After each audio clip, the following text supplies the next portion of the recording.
The child's responses were not at all what I anticipated. He's a prototype, you understand. We're only just now beginning to explore the effects of extreme emotional stimuli. Please try and keep an open mind. I recognize that you are emotional, and that your journey here has been fraught with challenges. Let's start anew. I am Father. Welcome to the Institute.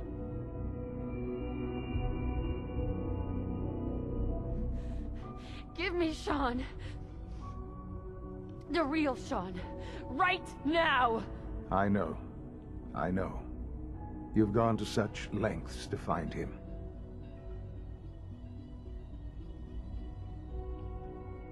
I'll make this very simple.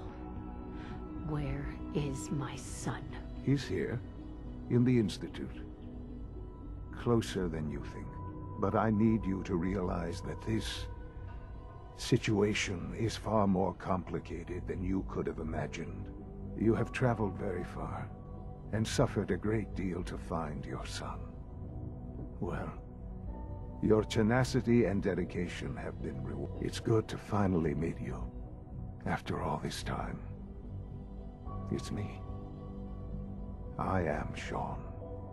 I am your son.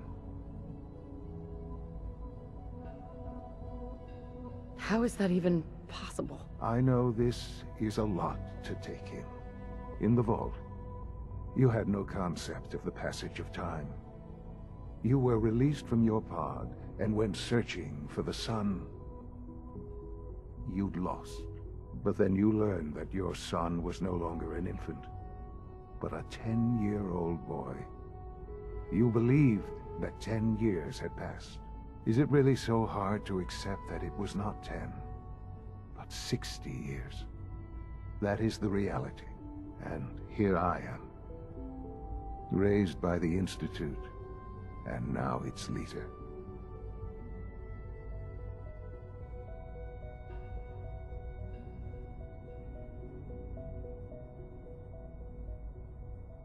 They stole you.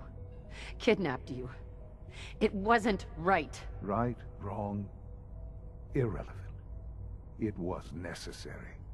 The Institute believed humanity's future depended on it. At that time, the year 2227, the Institute had made great strides in synth production. But it was never enough. Scientific curiosity and the goal of perfection drove them ever onward.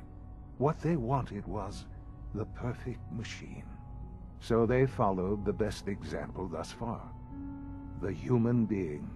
Walking, talking, fully articulate, capable of anything.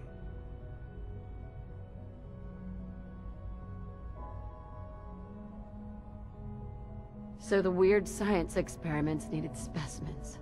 That's why they took you? In a manner of speaking, yes. The Institute endeavored to create synthetic organics. The most logical starting point, of course, was human DNA. Plenty of that was available, of course. But it had all become corrupted. In this wasteland, radiation affected everyone. Even in their attempts to shield themselves from the world above, members of the Institute had been exposed. Another source was necessary. But then the Institute found me, after discovering records from Vault 111. An infant, frozen in time, protected from the radiation-induced mutations that had crept into every other human cell in the Commonwealth. I was exactly what they needed. And so it was my DNA that became the basis of the synthetic organics used to create every human-like synth you see today. I am their father. Through science, we are family. The synths, me, and you.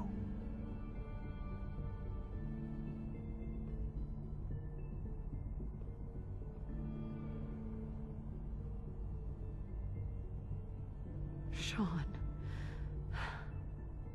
It's really you. It really is. I know you must have questions. Please, anything I can do to help you understand.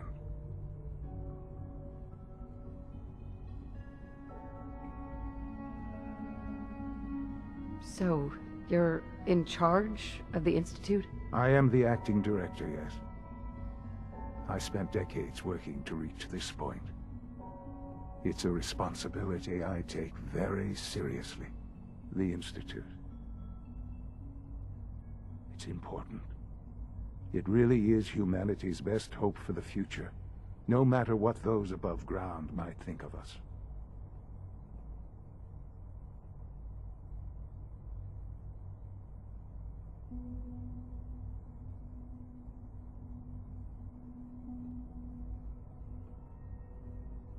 They're scared of you, Sean. Scared of the Institute. People are always frightened by what they don't understand. Ultimately, the Commonwealth has nothing to fear from us. Whatever you've seen or heard, I know I can convince you of that.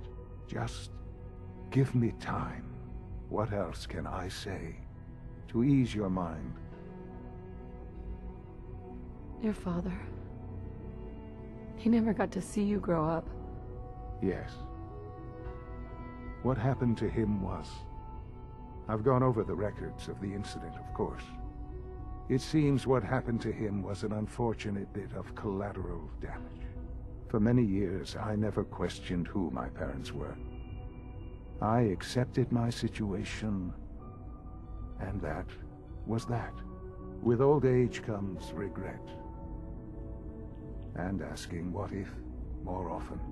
But what matters now is that you and I have a chance to begin again. What else can I say to ease your mind? Kellogg. He worked for you? Kellogg. He was an Institute asset long before I arrived here. It wasn't until I became director that I learned of all the things he'd done. What kind of man he was.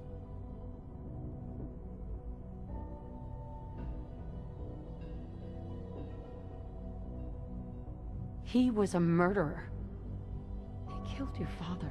Believe me, I am well aware of the atrocities Kellogg committed.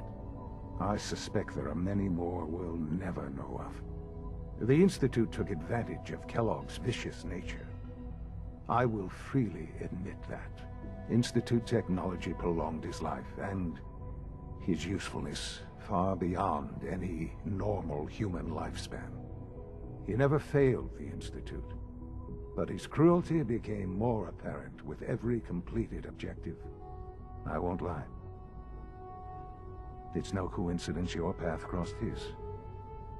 It seemed a fitting way to allow you, us, to have some amount of revenge.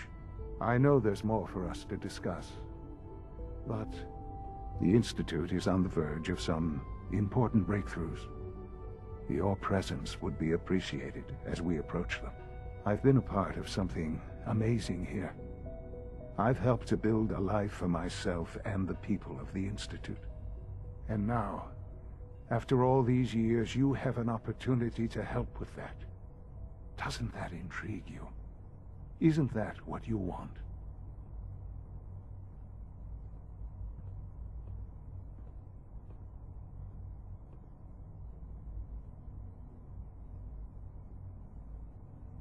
Maybe. I don't know. This is so much to take in. I know. And I am sorry. You have been through so much in such a short time. The Institute can provide a better life than anything above ground. You've been in the Commonwealth. You've seen what it's like. I assure you that you are better off with us.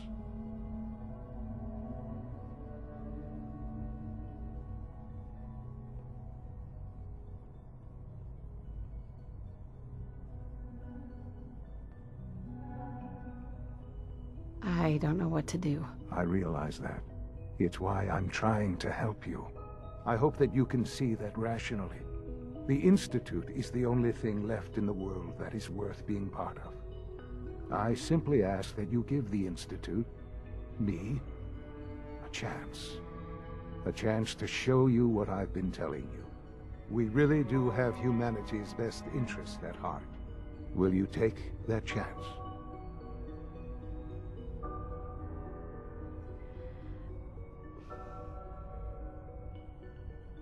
All right.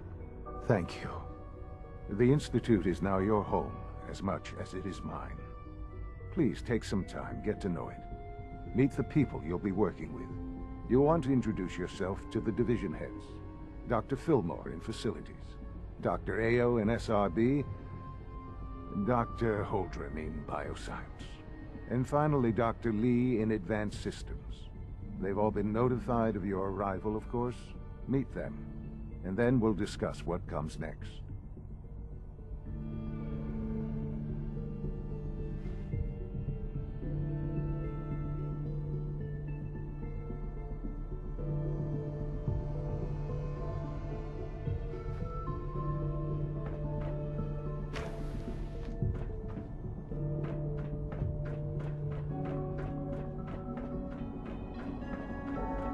Almost done. Just need to tighten up this primary drive servo.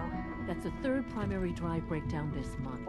As far as I'm concerned, the phase-out on these older models can't come soon enough. Oh, I don't know. Most of them have lasted long past their projected lifespans. If you ask me, they were built pretty well. I can't argue with that. Even so, I'm ready to see the full Gen 3 roll out. There we go. All set. Unit, you can return to duty. Thanks again. Of course. The Institute's a big place. It might take a while to learn where everything is. Hi, Doc. They weren't kidding. You really are here. Well, all right. I'm Allie Fillmore. You can think of me as the Institute's chief engineer. When Father told us about you, I could hardly believe it. You've been through so much, I think most people would have just given up. If you don't mind my asking, what was it that kept you going all that time? I just wanted to find my son and keep him safe. Now that you've found him, I hope you're proud of the great man he grew up to be. Now, I'll give you a quick rundown of the Facilities Division, and then I'll answer any questions you might have afterward. As you might guess, we keep the Institute's mechanical and electrical systems running smoothly. We maintain and upgrade all of the systems that make it possible to live and work in a place like this. There's a lot of machinery behind these walls that recycles the air and water and provides power to the laboratories and quarters. The work we do might not be as exciting as some of the other departments, but it's at least as important. So, now that you're here and you've spoken to Father, does that mean you're on board? I'm not on board with anything. No? And yet here you are, poking around. One might find that suspicious. If you're not planning on staying, I'd recommend keeping your hands to yourself. Wouldn't want to give the impression you're up to something. And consider having another talk with Sean. He really is anxious to have you with us. If there's anything else you'd like to know about the Facilities Division, I'm happy to discuss it.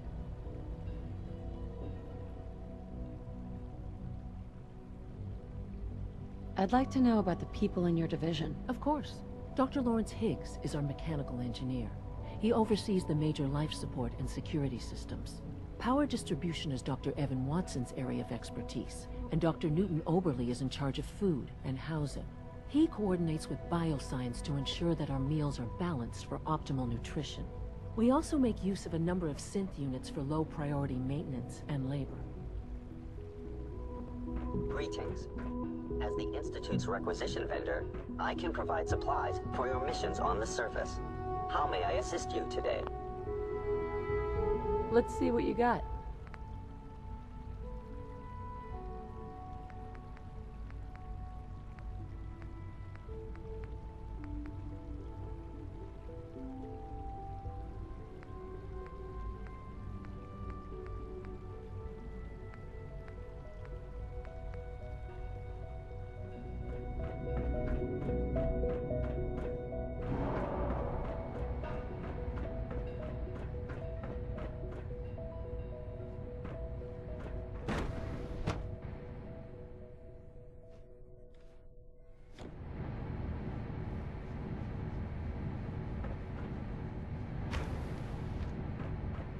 time to examine my latest